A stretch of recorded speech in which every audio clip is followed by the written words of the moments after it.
ঈদ সালামি হাতে পেয়েও পেলাম না, কেন আমার থেকে ঈদ সালামি নিয়ে গেল? সবাইকে তো ঈদ সালামি দেওয়া হয়েছে, কিন্তু আমি তো পেলাম না।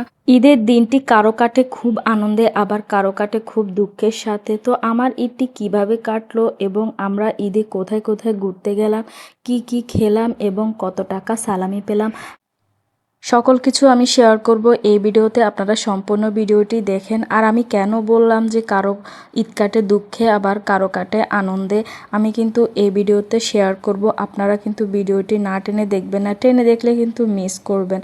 হ্যালো এভরিওয়ান, কী অবস্থা সবার? আশা করি সবাই ভালো আছেন। আমিও আলহামদুলিল্লাহ ভালো আছি। প্রতি বছরের মতো আমার ঈদটি এবছরও আলহামদুলিল্লাহ ভালো কেটেছে। এই যে আমরা গৃহিণী, আমাদের তো রান্না করতেই হবে, রান্না বান্না নিয়ে আমাদের সকালটা কেটে যায়, ঈদের সকালটা।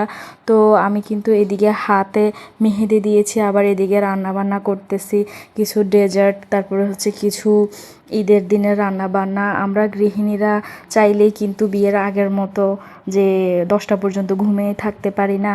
তো আমরা তো রান্নাবান্না করতে হয়, আমাদের তো ব্যস্ততা আছেই। তো আমি এখানে রান্নাবান্না করে নিলাম, হাতের মেহেদি আবার উঠিয়ে দেখতেছি, একটু একটু ভিডিও করতেছি কেমন হয়েছে কালারটা।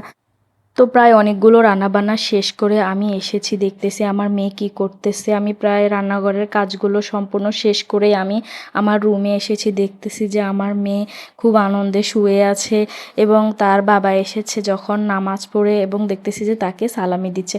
তখন আমিও হাত বাড়িয়ে নিচ্ছি যে আমার সালামি কোথায়? সে বলে তুমি তো এখনও গোসল করনি, আমাকে সালাম দেওনি, আমি কিভাবে সালামি দিব? তো আমি বলছি যে সমস্যা নাই, আমার সালামি আমাকে এখনই দিয়ে দেন। তো উনি আমাকে 500 টাকা দিচ্ছে, যেটা আমি কিন্তু নিব না। আমি বলতেছি যে আমাকে 5,000 টাকা দিতে হবে। উনি বলছে না, নিলে নাও, না নিলে নাই। আমি বিশেষ করে ওনার সাথে এটা নিয়ে অনেক ঝগড়াঝাটি করেছি, মানে খুনসুটি করেছি। তো অবশেষে দেখেন উনি আমাকে কি করেছে। উনি আমাকে মানে লোভ দেখাচ্ছে যে না, এগুলো তোমার। আমি তো বিশ্বাস করতেছি না, আমি তো জানি উনি আমাকে দিবে না। তো আমি হাতে নিলাম, নেওয়ার পরে উনি কি করলো, আবার নিয়ে গেল। আর একটি কথা হচ্ছে কি, আমি তো চাঁদ রাতের ভিডিও আপনাদের সাথে শেয়ার করতে পারিনি। চাঁদ রাতে আমি অনেকের আনন্দে কাটে, অনেকের বাজি ফুটানোর মধ্যে কাটে। তো আমরা যখন গৃহিণী, আমাদের তো ওই সব দিন আমরা ফেলে এসেছি। আমাদের কিভাবে কাটলো আমাদের গৃহিণীদের, বিশেষ করে আমি সেই ভিডিওটা আপনাদের সামনে নিয়ে আসবো খুব শীঘ্রই। আপনারা কিন্তু দেখবেন আমার ওই সকল ভিডিও, এবং এই ভিডিওটিও আপনারা দেখবেন, না টেনে দেখবেন পুরোটা। তো এখানে কি করেছি, আমি আমার মেয়েকে গোসল করে ওকে আমি কোন জামাটা পরাবো, ওর কিন্তু অনেকগুলো জামা। তো আমি একটু বাছাই করতেছি ওকে কোন জামাটা পরাবো, অবশেষে একটা পরিয়ে নিলাম। ও কি করেছে, ওর দাদার থেকে টাকা নেওয়ার জন্য দেখেন কিভাবে হাত বাড়া, কেননা ওর দাদা ওকে প্রতিদিনই ঘরে আসলে টাকা দেয়। ওর এটা একটু মুখস্থ হয়ে গিয়েছে, এখন দাদার হাতে টাকা দেখেই ও দৌড় দিল। ও কিন্তু প্রতিদিন টাকা যখন দেয় ওর দাদা, ও আমাকে দেয় না, ও কিন্তু ওর বাবাকে নিয়ে দেয় যেন ওর ব্যাংকে ঢুকায়। ওর কিন্তু একটা ব্যাংক আছে, ওখানে ও টাকা রাখে। ওর দাদা বলছে যে ওর টাকাগুলো যেন ব্যাংকে থাকে। এই যে দেখেন কি সুন্দর একটা মুহূর্ত দাদা নাতিনের, মানে কি বলবো, আমার থেকে খুবই ভালো লেগেছে। তাই তো আমি প্রতিটি ক্লিপ ছোট ছোট করে নিয়েছি। তো এই যে দেখেন এখানে টাকা দেওয়ার পরে ওর বাবা দেখাচ্ছে কিভাবে টাকা রাখতে হয়, সে কিন্তু জানে। তো আমরা সকালে হাততালি দিয়ে তাকে উৎসাহ দিচ্ছি। এদিকে তার বাবা, সে বলতেছে আমরা ছবি তুলবো। আমি কিন্তু তখনও গোসল করিনি, আমি তাদেরকে ছবি তুলিয়ে দিলাম। ওরা কিন্তু ছবি নিয়ে ব্যস্ত। দেখেন আমি কিন্তু ভিডিও করতেছি, ওর বাবা মনে করেছে আমি ছবি তুলতেছি, ও কিন্তু দাঁড়িয়ে আছে। তো বলতেছে ছবিগুলো সুন্দর হয় না, দাও আরও কয়টা তুলে দাও। তো আমি এখানে তাদেরকে ছবি তুলে দিচ্ছি। এর মধ্যে অনেকে নামাজ পড়ে এসেছে, তো ওরা ছবি তুলছে, আমি এদিকে একটু ভিডিও করে নিচ্ছি। ভিডিও করে এসে আমার কিন্তু সকালে খিদে লেগে গেছে, প্রায় 10:30 বেজে গেছে, আমি এখনও গোসল করিনি। তো এখানে একটু বিরিয়ানি খেয়ে নিলাম, আর এদিকে একটু ফুডিং বসালাম, কারণ বিকেলে তো আমাদের মেহমান আসতে পারে, যার কারণে ফুডিংটা বানানো হয়নি। তো আমি ফুডিং বসিয়ে দিয়ে আমি গোসল করে নিলাম। গোসল করার শেষে আমি আমার হাজব্যান্ডকে কল দিয়ে বলেছি এখন তো আমি গোসল করেছি, এখন আমি আপনাকে সালাম দিব, আমাকে কিন্তু টাকা দিবেন। এই যে দেখেন খাওয়া আনতে জানি আনতে জানি দেয়া যায়, মাথা দেয়া যায়, কভার দে। আমার আতু আতু না কি উড়েছে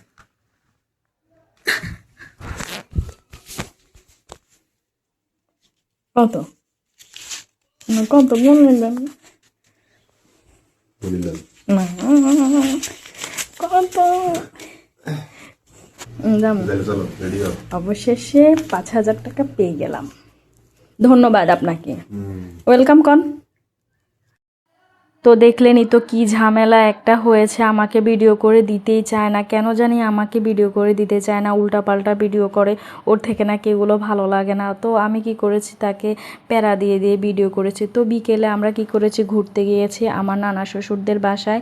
আমরা বিকেলে কিন্তু এইভাবে কখনো কোথাও যাইনি, কোনো ঈদেই যাইনি, এবারই প্রথম। তো হ্যাঁ, আরেকটি কথা হচ্ছে যে আমি কেন বলেছি যে কারো ঈদ আনন্দে কাটে এবং কারো কষ্টে কাটে, এটা হচ্ছে যে বিয়ের আগের জীবন এবং বিয়ের পরের জীবনের বিষয়টা। বিয়ের আগের চাঁদ রাতে আমরা কতটাই আনন্দ করি, কিন্তু বিয়ের পরে কিন্তু আমরা তা পারি না। এখন অনেক মেয়েরাই আছে এই ঈদে তাদের স্বামীর বাড়িতে নতুন ঈদ কাটাচ্ছে, তারা কিন্তু মন খারাপ করে থাকবে তাদের ফ্যামিলির জন্য। আমারও প্রথম প্রথম এইভাবে অনেক মন খারাপ হয়েছে আমার ফ্যামিলিকে ছাড়া। আমার প্রথম ঈদ যখন ছিল আমার শ্বশুর বাড়িতে, তো আমি ওইসব মেয়েদেরকে বলবো তোমরা মন খারাপ করে থাকিও না, কারণ হচ্ছে যে এভাবেই তো প্রত্যেকটা মেয়ের জীবন কাটবে, কিন্তু পরবর্তী ঈদে কিন্তু ঠিক হয়ে যাবে। এটা ভেবে তোমরা মনকে একটু আনন্দে রাখবা এবং স্বামীর সাথে একটু একটু ঘুরতে যাবা, তাহলে দেখবা মনটা ভালো হয়ে যাবে। তো এখানে আমি আমার বিকেলটা কাটালাম, দেখেন ছবি করে ভিডিও করে আমি আমার হাজব্যান্ডের সাথে ঘুরতে গিয়ে।